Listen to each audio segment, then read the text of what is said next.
बिस्मिल्लाहिर्रहमानिर्रहीम सल्लल्लाहु अलैहि वसल्लम। बेटा क्लास 9 उर्दू का स्मार्ट सिलेबस जो है, आज मैं उसके बारे में आपको डिटेल में बताऊंगा कि कौन से आपने टॉपिक करने हैं और कौन से टॉपिक बेटा आपने नहीं करने बेटा।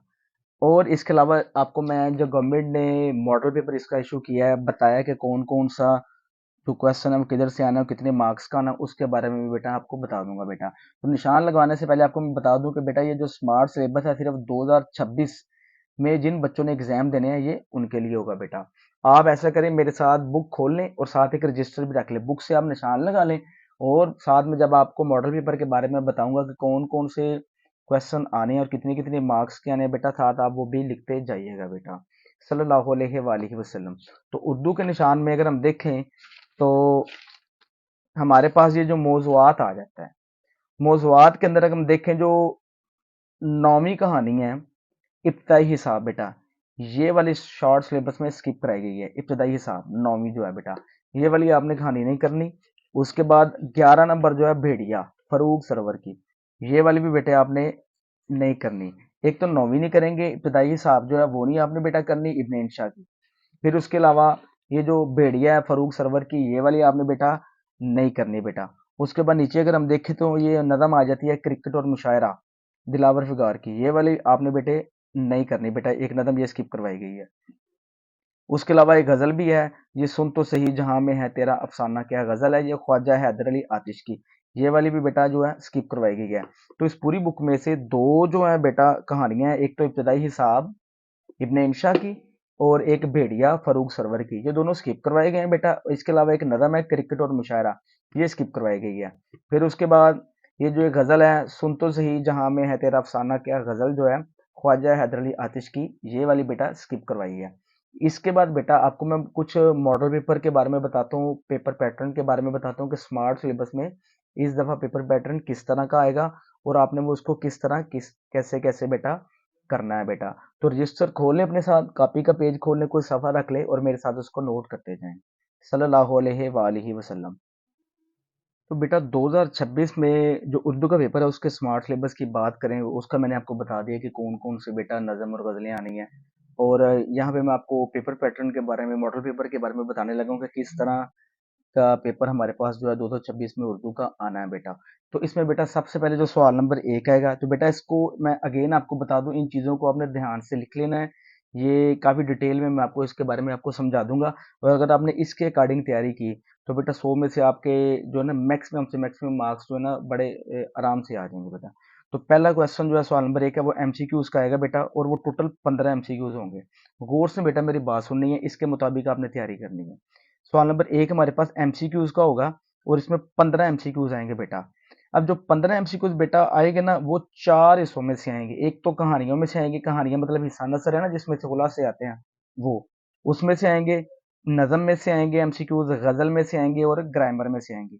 अगेन देख लें बेटा, टोटल एमसीक्यूज 15 हमारे पास आने हैं सवाल नंबर 1 में, जिसमें से बेटे कहानियों में से यानी ईसा नसर में से, नज़म में से, गज़ल में से और ग्रामर में से, इन जो चार चीज़ें हैं इसमें से आएंगे बेटा। अब जो 15 एमसीक्यूज है उसमें से जो 7 एमसीक्यूज होंगे ना बेटा वो ईसा नसर में से आएंगे, खुलासों वाले जो कहानियां होती हैं स्टार्ट में मौजू आती हैं उसमें से बेटा। दो एमसीक्यूज जो होंगे वो नज़म में से आएंगे, जो नज़में दी हुई हैं उसमें से। एक एमसीक्यूज बेटा गज़ल में से आएगा। बाकी जो 5 एमसीक्यूज है ना बेटा वो क्वायदो इंशा ग्रामर जो है उसमें से आएंगे। यहाँ पे मैं बेटा आपको बता दूं, ये जो क्वायदो इंशा है ना, ये जो टेक्स्ट बुक बोर्ड की है उसमें से आने हैं। आपने तैयारी ग्रामर की उसमें से करनी है। बाज़ औक़ात बच्चे बेटा खुलासे में से कर लेते हैं, खुलासे के अंदर भी जो ग्रामर का पोर्शन दिया होता है उसमें से कर लेते हैं, लेकिन उसकी बजाय अगर आप कायदो इंशा जो दी होगी गवर्नमेंट की, गवर्नमेंट ऑफ पंजाब की, उसमें से अगर आप तैयारी करेंगे तो आपके मार्क्स अच्छे आएंगे और पेपर भी उसी में से ही आएगा। तो लिहाजा 15 एमसीक्यूज में से जो 7 इस नसर में से आएंगे, 2 नज़म में से आएंगे, 1 गज़ल में से और 5 ग्रामर में से। ग्रामर के में से मुज़क्कर मुअन्नस में भी आ सकते हैं, में से आ सकते हैं, वाहिद जमा होंगे, वो ग्रामर के कुछ क्वेश्चन हो सकते हैं वगैरह वगैरह। तो ये 7 और 2 9 और एक 10 और ये 5 15, तो ये 15 एमसीक्यूज पूरे हो जाएंगे बेटा। और ये एमसीक्यूज 15 ही होंगे और 15 नंबर के होंगे, मतलब एक एमसीक्यूज 1 नंबर का होगा बेटा। उम्मीद है आपको इस बात की, इस क्वेश्चन की समझ आ गई होगी। नेक्स्ट जो है वो बेटा आ जाता है सवाल नंबर 2 हमारे पास। जो सवाल नंबर 2 है ना बेटा वो 10 नंबर का होगा। इसमें दो चीजें आएंगी, नज़म होगी और गजल होगी, दोनों की तशरीह होगी बेटा। सवाल नंबर 2 हमारे पास 10 नंबर का होगा और उसमें क्या होगी, नज़म और गज़ल दोनों की क्या होगी बेटा, तशरीह होगी। नज़म में से बेटा कुल 4 शेर हमारे पास आएँगे। पेपर में जो दूसरा सवाल होगा उसमें नज़म में से 4 शेर आएँगे बेटा, और उसमें से आपने 3 की तशरीह करनी होगी। मतलब 4 शेरों में से 3 की तशरीह आपने लाज़मी करनी है। और इसके अलावा फिर बेटा गज़ल का आएगा इसी सवाल में, सवाल नंबर 2 में। मतलब इसके 2 जुज़ होंगे ना, जुज़ नंबर 1 और बी, यानी अलिफ और बे होगा। तो पहले जो अलिफ वाला हिस्सा होगा उसमें नज़म वाला पोर्शन होगा, जिसमें से मैंने आपको बताया कि 4 शेर होंगे जिसमें से आपने 3 करने हैं। इस तरह बेटा गज़ल वाला जो हिस्सा होगा उसमें कुल जो है ना शेर 3 आएँगे, गज़ल में से 3 शेर आएँगे और आपने 2 की तशरीह करनी है बेटा। तो और 2 की तशरीह करनी है बेटा, और इसके टोटल नंबर कितने होंगे बेटा, 10। 10 नंबर जो है वो बेटा टोटल होंगे इन दोनों में से। अब ये तशरीह जो है बेटा 3 आएँगी यहाँ से, और यहाँ से कितनी आएगी, 2। ये 3 और 2 बेटा कितने हो गए, 5 शेर हो गए। तो 5 को आप 2 से मल्टीप्लाई कर दें तो 10 आ जाता है। मतलब ये 3 और 2 5, तो एक शेर की तशरीह जो आपने बेटा 2 नंबर की करनी है। तो इतनी लंबी चौड़ी तशरीह लिखने की जरूरत नहीं, आपने अकॉर्डिंग टू नंबर जो है ना पैराग्राफ के फॉर्म में उस तरह आपने लिख लेनी है बेटा। तो अगेन आपको शॉर्टली बता दूं कि सवाल नंबर 2 में से जो नज़म और गज़ल की तशरीह होगी बेटा, नज़म के कुल 4 शेर आएंगे जिसमें से आपने 3 करने हैं, और एक शेर 2 नंबर का होगा। और गज़ल जो है बेटा उसके उसमें से उसके 3 जो शेर आएंगे जिसमें से आपने टोटल 2 करने हैं। टोटल 3 आएंगे, आपने 2 करने हैं बेटा। और टोटल नंबर इसके कितने होंगे, 10। एक शेर 2 नंबर का होगा बेटा। उम्मीद है आपको इसकी समझ आ गई होगी। सल्लल्लाहु अलैहि वसल्लम। इसके बाद बेटा नेक्स्ट आएगा सवाल नंबर 3 हमारे पास। तो सवाल नंबर 3 होगा, क्वेश्चन नंबर 3 जो होगा बेटा वो भी 10 मार्क्स का होगा। इसमें आपने नसर पारों में से तशरीह करनी है। नसर पारे क्या होगा बेटा, वो जो नसरी हिस्सा दिया हुआ है जिसमें से कहानियां जो आती हैं वो खुलासे वगैरह आते हैं, उसमें से उन्होंने कोई एक पैराग्राफ दिया होगा, 2 पैराग्राफ बल्कि दिए होंगे, तो दोनों में से आपने एक पैराग्राफ की सलीस करनी है। मतलब आसान अल्फाज में लिखना है, तशरीह की तरह ही उसको लिखते हैं। वो जो उसने पैराग्राफ दिया होगा ना बेटा, उसमें उसमें से कुछ लफ्ज को ना ऐसे नीचे अंडरलाइन भी किया होगा। मतलब 4 या 5 लाइनों को एक पैरा दिया होगा और उसमें उस लफ्जों को अंडरलाइन भी किया होगा। और वो जो लफ्ज अंडरलाइन किए होंगे ना बेटा, उसके आपने मीनिंग भी लिखनी है, उस उनके आपने मैनी भी लिखने हैं। मतलब उसमें लिखा होगा खत कशीदा अल्फाज के मैंने लिखे। तो नसर पारों में से बेटा 2 पैराग्राफ आएंगे जिनमें से आपने एक पैरा करना होगा, और इसमें आपने 4 चीजें करनी होंगी। वो जो एक पैरा 2 दिए होंगे तो उसमें से आपने एक पैरा करना है, तो उसमें से आपने 4 चीजें लाजमी करनी है। एक सबक का अनुमान आपने लिखना है, मतलब बताना है कि वो जो पैराग्राफ है कहाँ से दिया गया था, किस कहानी से दिया गया था उसका नाम, फिर उसके मुसन्नफ का नाम किसने लिखा है। उसके बाद खत कशीदा अल्फाज के मैनी भी आपने लिखने हैं। खत कशीदा अल्फाज मैंने बताया जो पैराग्राफ में नीचे अंडरलाइन लफ्ज किए होंगे उसके मीनिंग। फिर एंड पे आपने क्या करनी है बेटा, तशरीह करनी है। ये तीनों चीजें आपने स्टार्ट पे कर देनी है। अब ये टोटल जो है बेटा 10 नंबर का होगा। इसमें से जो उन्वान होगा उसके 1 नंबर होगा, यहाँ पे लिखा हुआ है मैंने। मुसन्नफ का भी बेटा 1 नंबर होगा। खत कशीदा अल्फाज जो मुश्किल अल्फाज के मीनिंग आपने लिखने हैं उसके कितने नंबर होंगे, 3 नंबर। तो ये 3, एक 4 और एक ये 5, 5 नंबर सिर्फ इन 3 चीजों के हो जाएंगे बेटा। बाकी 5 नंबर की आपने तशरीह कर देनी है जो आपने आसान अल्फाज में करनी है बेटा। उम्मीद है आपको तीसरे पोर्शन की भी समझ आ गई होगी, सवाल नंबर 3 की। सल्लल्लाहु अलैहि वसल्लम। इसके बाद बेटा सवाल नंबर 4 की तरफ चलते हैं। सवाल नंबर 4 जो है बेटा उसमें सवालात के जवाबात देने होंगे। सवाल दिए होंगे बेटा, उसमें से आपने उनके जवाब देने हैं बेटा। अच्छा, टोटल इसके 10 नंबर होंगे। मतलब जो सवालात के जवाबात का पोर्शन होगा उसके टोटल कितने नंबर होंगे बेटा, 10 नंबर होंगे। अच्छा, कुल सवाल उसने 8 दिए होंगे, और 8 में से आपने 5 क्वेश्चन करने हैं। टोटल उसने 8 क्वेश्चन दिए होंगे और उसमें से आपने कितने करने हैं बेटा, 5 करने हैं। और हर क्वेश्चन के 2 नंबर होंगे। जब हर क्वेश्चन के 2 नंबर होंगे, टोटल आपने 5 करने हैं, तो ये 10 नंबर टोटल बन जाते हैं। तो सवालात के जवाबात के जो टोटल कितने होंगे, 10 नंबर, और कुल सवाल उसने 8 दिए होंगे जिसमें से आपने 5 करने हैं।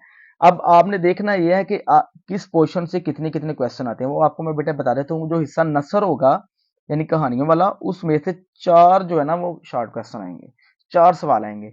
उसके बाद नज़म में से बेटा 2 सवाल आएंगे, गजल में से भी 2 आएंगे। तो ये 4 और 2 6, 6 और 2 8 बन जाता है। तो इसको आप देखें ना, अगर इन चीजों को अगर आप देखेंगे तो उसके अकॉर्डिंग आप तैयारी कर सकते हैं कि आपने कहानियों में से किस तरह सवाल याद करने हैं, नज़म में से किस तरह करने हैं, और गजल में से किस तरह करना है। तो हिस्सा नसर में से 4 सवाल आएंगे, नज़म में से 2 क्वेश्चन आएंगे, और गजल में से भी कितने आएंगे बेटा, 2। तो आप तीनों को जमा करें तो टोटल 8 बन जाता है। तो मैंने भी यही कहा कि कुल सवालात 8 होंगे जिनमें से आपने कोई से 5 करने होंगे। ये 10 नंबर का होगा। सल्लल्लाहु अलैहि वसल्लम। इसके बाद बेटा जो सवाल नंबर 5 हमारे पास आएगा वो होगा, 2 खुलासे दिए होंगे, 2 खुलासों में से एक करना है। मतलब इस नसर में से 2 खुलासे दिए होंगे और उसमें से आपने एक खुलासा करना होगा बेटा। उस खुलासे के जो नंबर है बेटा 5 होंगे। दो क्लासों में से एक खुलासा करना है और क्लासों में से जो नंबर कितने होंगे बेटा, 5 होंगे।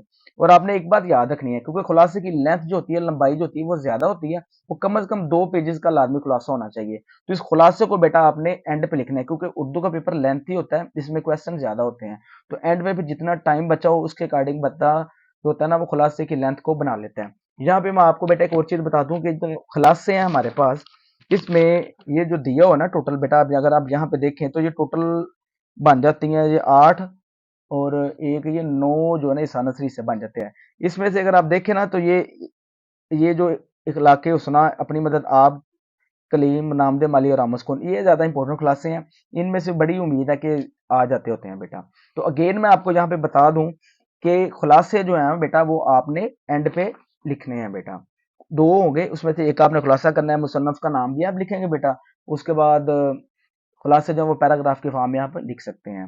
उम्मीद है आपको इस क्वेश्चन की भी समझ आ गई होगी। सल्लल्लाहु अलैहि वसल्लम। उसके बाद बेटा आ जाता है सवाल नंबर 6 हमारे पास। सवाल नंबर 6 है मरकजी ख्याल या खुलासा। मतलब सवाल नंबर 6 में नदम आएगी, कोई भी वो बताएगा, कहेगा या इसका आप मरकजी ख्याल लिख दें या आप इसका क्या लिख दें, खुलासा लिख दें बेटा। ये आपने कमो बेश एक पैराग्राफ या डेढ़ पैराग्राफ तक लिखना है। इतना ज्यादा बहुत है, इससे ज्यादा आपने लिखना नहीं है। और यहाँ पे एक और चीज मैं आपको बता दूं बेटा, ये जो नदम का खुलासा या मरकजी ख्याल होता है, दोनों तकरीबन सेम होते हैं, मिलते जुलते होते हैं बेटा। तो आपने ये करना है सवाल नंबर 6 में नदम का खुलासा या मरकजी ख्याल बेटा, ये 5 नंबर का होगा। और यहाँ पे आपको एक और चीज बता दूं कि अमूमी तौर पर खुलासा जो है ना वो हमद, नात और मेहनत की बरकत में से आएगा। और जो मरकजी ख्याल है वो जावेद के नाम या प्यामे लतीफ, इसमें से बेटा आ सकता है। और ये भी हो सकता है कि वो इनको उलट दे, मतलब इसमें से कह दे मरकजी ख्याल कर ले और इसमें से क्या कह दे कि वो खुलासा कर ले। इस तरह भी हो सकता है बेटा।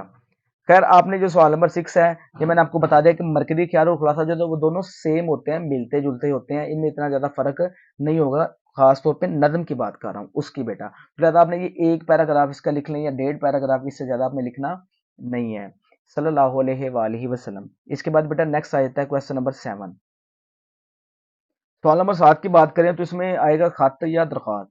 ये 10 नंबर का बेटा होगा। या आप खत लिख सकते हैं या दरख्वास्त। सम टाइम बेटा जो खत या दरख्वास्त होता है ना, सेल्फ भी आ सकता है, मतलब हमारी रोजमर्रा की जो रूटीन है उसके बारे में भी आ सकता है। इसमें आपने दो तीन चीजों का ख्याल रखना है कि खत का आगाज या दरखास्त है उसका आगाज जो है वो किस तरह आपने करना है, कोमास का ख्याल रखना है, इन चीजों का। तो आपको इसके मार्क्स मिल जाएंगे। इसके बारे में बेटा वो जहाँ पे आप पढ़ते होंगे स्कूल में या अकेडमी वगैरह में, तो आपके टीचर ने समझा दिया होगा बेटा। तो लिहाजा सवाल नंबर 7 जो होगा वो खत आएगा या दरखास्त, दोनों में से आपने एक चीज करनी होगी। और ये 10 नंबर की होगी बेटा। उम्मीद है इसकी भी समझ आ गई होगी आपको। सल्लल्लाहु अलैहि वसल्लम। नेक्स्ट आ जाता है बेटा सवाल नंबर 8 हमारे पास। तो सवाल नंबर 8 में आपके पास आएगा सबक आमोज कहानी आएगी वो, या आएगा मुकालमा। वो कहेगा इन दोनों में से कोई एक चीज लिखें। ये 5 नंबर की होगी बेटा। यहाँ पे मैं आपको बता दूं कि अगर आपको कहानी नहीं ना आती, मुकालमा थोड़ा बहुत आता है, तो आप मुकालमा लिखें। ज्यादातर लोग जो है ना, बच्चे जो है वो मुकालमा ही लिखते हैं, क्योंकि मुकालमे में ना हमारी रोजमर्रा की बातें होती हैं, तो बंदा इसको आसानी के साथ जो है ना सेल्फ भी लिख सकता है। लिहाजा सवाल नंबर 8 जो होगा वो सबक आमोज कहानी आएगी या मुकालमा आएगा। इन दोनों में से बेटा एक चीज आपने करनी होगी, वो आपकी मर्जी है, जो आप चाहें वो आप लिख सकते हैं। और इसके टोटल मार्क्स कितने होंगे बेटा, 5 होंगे। सल्लल्लाहु अलैहि वसल्लम। नेक्स्ट बेटा आ जाता है जी सवाल नंबर 9 हमारे पास। सवाल नंबर 9 को अगर हम देखें तो इसमें आएगा लास्ट क्वेश्चन, ये होगा बेटा अज्जा की दुरुस्ती या तकमील। तो अज्जा की दुरुस्ती या तकमील, इसमें क्या होगा कि उसने ना कोई जुमला दिया होगा गलत, वो कहेगा इसको ठीक करें। या तो इस तरह होगा, या फिर उसने तकमील दी होती है। इसमें मतलब अज्जा की दुरुस्ती या तकमील मतलब मुहावरा हाफ दिया होगा, ज़रबुल मिसाल आदि दी होगी, वो कहेगा इसको पूरा करें। दोनों में से एक चीज आ जाती है। या उसने अल्फाज की दुरुस्ती दी होगी बेटा, एक जो जुमला दिया होगा वो गलत होगा, वो कहेगा इसको सही करके लिखें। या उसने आधा जुमला लिखा होगा, ज़रबुल इमसाल कोई मुहावरा कुछ भी लिखा होगा, वो कहेगा इसको कंप्लीट करें। तो ये बेटा 5 नंबर का होगा, जुमले और मुहावरात। अच्छा, ये टोटल कुल जो आएंगे ना वो 7 आएंगे। कुल हमारे पास कितने आएंगे, 7। उसमें से आपने कोई से 5 हल करने होंगे। टोटल बेटा ये 7 आएंगे और उसमें से आपने कितने हल करने होंगे, 5। यहाँ पे मैं फिर आपको एक चीज बता दूं कि आपने ये करने कहाँ से है। जो आपके पास कायदो इंशा होगी, जो मैंने आपको स्टार्ट में भी बताया कि जो गवर्नमेंट ने लगाई होगी ना, पंजाब टेक्स्ट बुक बोर्ड की ग्रामर जो होगी, वहां से आपने करने हैं। उसका सफा नंबर 43 से लेके 45 तक ये पेजेस आप कर लें तो आपके आराम से इंशाल्लाह आसानी के साथ जुमले जो है वो कवर हो जाएंगे। और मुहावरात के लिए अगर आप 58 पेज से 61 पेज 58 से सफा नंबर 61 तक ये पेजेस अगर आप कर लें तो आपके आसानी के साथ जो है ना बेटा ये मुहावरात जो ज़रूरी मिसाल जो है वो क्लियर हो जाएंगे बेटा। तो ये जो था पेपर पैटर्न था, मॉडल पेपर टाइप था, जिसमें मैंने आपको बता दिया उर्दू का कि किस तरह पेपर आना है। बेटा उर्दू का पेपर होता लेंथी है, लेकिन अगर आप इसको टेक्निकल तरीके से तैयार करें और टेक्निकल तरीके से बेटा इसको आप हल करें तो आप इसमें आसानी के साथ अच्छे मार्क्स ले सकते हैं नहायत कम टाइम में। उम्मीद है बेटा आपको इसकी समझ आ गई होगी। सल्लल्लाहु अलैहि व आलिहि वसल्लम।